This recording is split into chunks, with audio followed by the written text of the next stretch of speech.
Hello everyone, myself Dr. Shailesh Sancheti, MD Homeopath from Pune.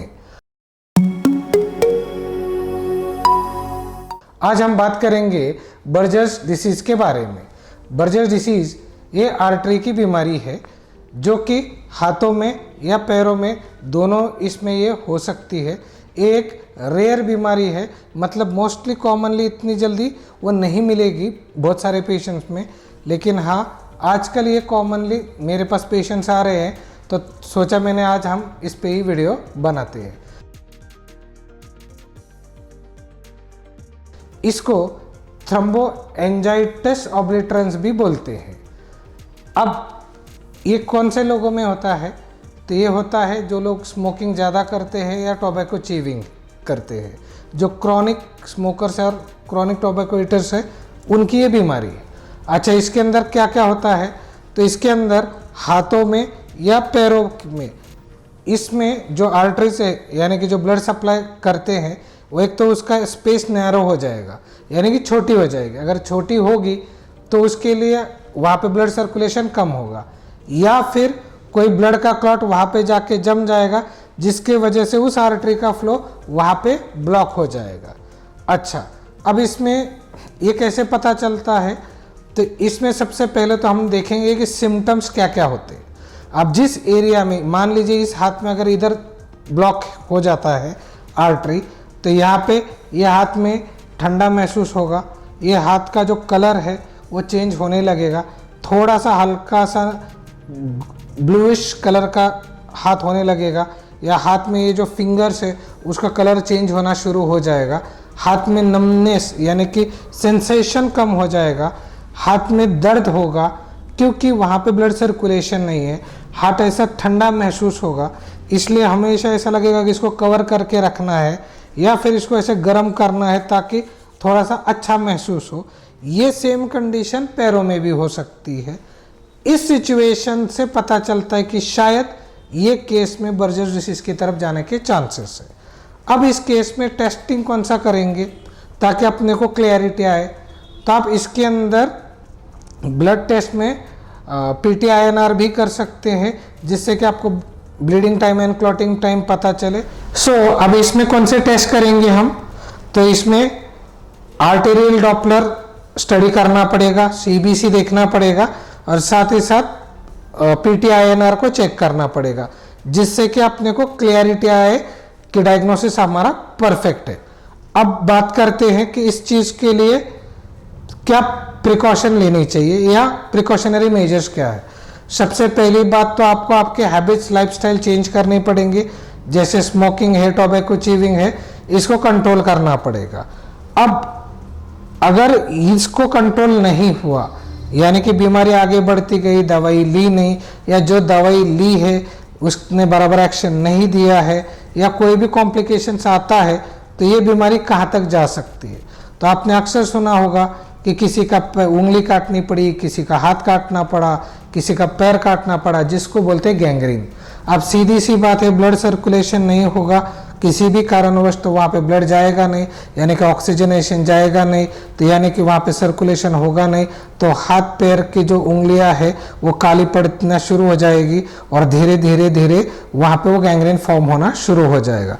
अगर उसमें infection होता है तो पेन, फीवर, सेप्टिसीमिक कंडीशन भी आने के चांसेस होते हैं। ये जो बीमारी है थ्रोम्बोएंजाइटिस ऑब्लिटरेंस, इसके लिए हम कौन सा ट्रीटमेंट ले और जिससे हमें फ़ायदा मिले? हमारा जो एक्सपीरियंस है इन एडवांस होम्योपैथी, बहुत सारे केसेस हमारे पास इसी से रिलेटेड आए, जिनको कभी सर्जरी का एडवाइस मिला, या कभी उंगलियां काट दो, कभी हाथ काट दो, ये बहुत सारे एडवाइस थे। लेकिन सीधी सी बात है, कोई भी बंदा ये तो चाहेगा नहीं, लेकिन फिर पेशेंट्स सोचते हैं कि कुछ और ट्राई किया जाए, और उन्होंने फिर हमें विजिट किया, तो हमने उन पेशेंट्स को ट्रीटमेंट दी, और उन्होंने हमें वहाँ से ये पता चला कि थ्रोम्बोएंजाइटिस ऑब्लिटरेंस यानी कि बर्जर्स डिसीज में हमारे एडवांस होम्योपैथिक ट्रीटमेंट में उनको काफ़ी सुधार मिला। उनके वो क्लॉट जो था वो भी डिजॉल्व हो गया, या जो आर्टरीज का जो स्पेस नैरो हो गया था जिस वजह से सर्कुलेशन हैम्पर था, that also got all right.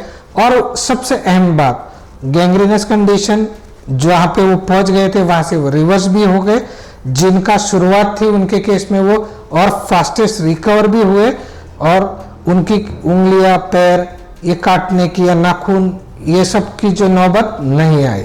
So advance homeopathy में मेरे हिसाब से बिल्कुल होप है कि थ्रोम्बोएंजाइटिस ऑब्लिटरेंस यानी कि बर्जर्स डिसीज को हम अच्छे से रिकवर कर सकते हैं।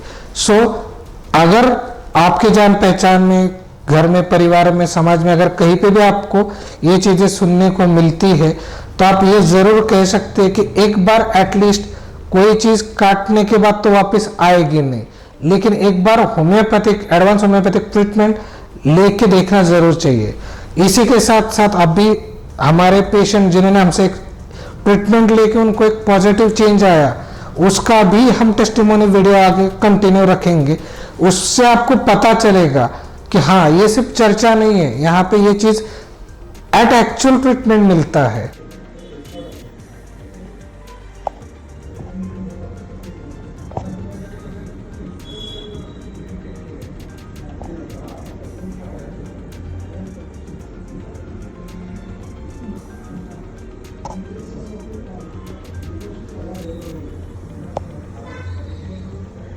ये क्या किया इधर? ऑपरेशन। ठीक है। और अभी क्या तकलीफ हो रहा है उसको, इस हाथ को? इसमें सुन है ना और दर्द है। ठंडा हो रहा है हाथ? उसको ढक के रखना है तो थोड़ा ठंडा हो रहा है, तो बहुत ठंडा होता है पहले। हाँ, तो ऐसा ढक के रखना है हाँ, बस। ढक के रखने के बाद गर्म लगता है। हाँ, लेकिन इससे भी लगता ना तो ये नाखून है ना अंगार होते हैं। और हाथ किए तो, टच किए तो पेन हो रहा है? हाँ, पेन होता है, दर्द होता है। हाँ, किसका धक्का लग गया, दर्द बहुत होता है। मेरा नाम रुखसाना नूरुद्दीन शेख है। मैं कल्याण से आई हूँ।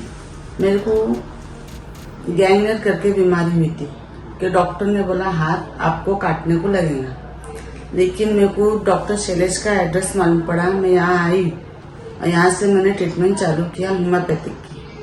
वहाँ से मेरा हाथ माशाल्लाह एकदम अच्छा हुआ है।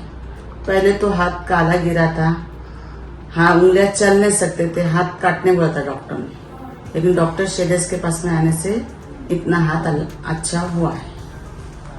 अच्छा, तो आपको गैंग्रीन की शिकायत थी और आपको ब्लड के अंदर क्लॉट हो गया था। हाँ, गुठली हो गई थी और डॉक्टर ने कहा था कि वो फिर हाथ काटना पड़ेगा और वो ठीक नहीं होगा। तो अभी जैसे आपने दवाई चालू करने के बाद अभी आपको पहले का और अभी के हाथ में फर्क नजर आ रहा है? बेशक आ रहा है। आपके ये नाखून वगैरह भी गए थे और पूरा हाथ गया था। हाँ, पूरा हाथ काला गिरा था, पत्थर हुआ था कि मैं मोड़ भी नहीं सकती थी, लेकिन डॉक्टर शैलेश की दवाई लेने से होम्योपैथिक की हाथ मोड़े भी जा रहा है, काम भी किया जा रहा है, हर चीज से अच्छा है। Very good. अच्छा, आपके बाकी के भी पेशेंट्स हमारे पास आए थे? जी जी, मैंने उनको यहाँ भेजा था डॉक्टर शैलेश के पास में जाओ। हम कल्याण से आते तो वहाँ के जो पेशेंट थे तो मैंने इधर भेज के दी कि डॉक्टर शैलेश के पास में जाओ आप, वहाँ से आपको दवाई से आराम गिरेगा होम्योपैथिक की। तो फिर उनका अनुभव कैसा रहा? अच्छा रहा? अनुभव एकदम माशाल्लाह अच्छा रहा और उनकी दवाई से ही मैं यहाँ तक आई हूँ, नहीं तो आज ऊपर वाला ही जानता क्या होता और क्या नहीं होता। चलिए, थैंक यू। सो ऐसे ही वीडियोस और नई नई बीमारियों के बारे में और उसके सॉल्यूशन के बारे में जानने के लिए हमारे YouTube चैनल को जरूर सब्सक्राइब कीजिए। Thank you so much for watching. Thank you.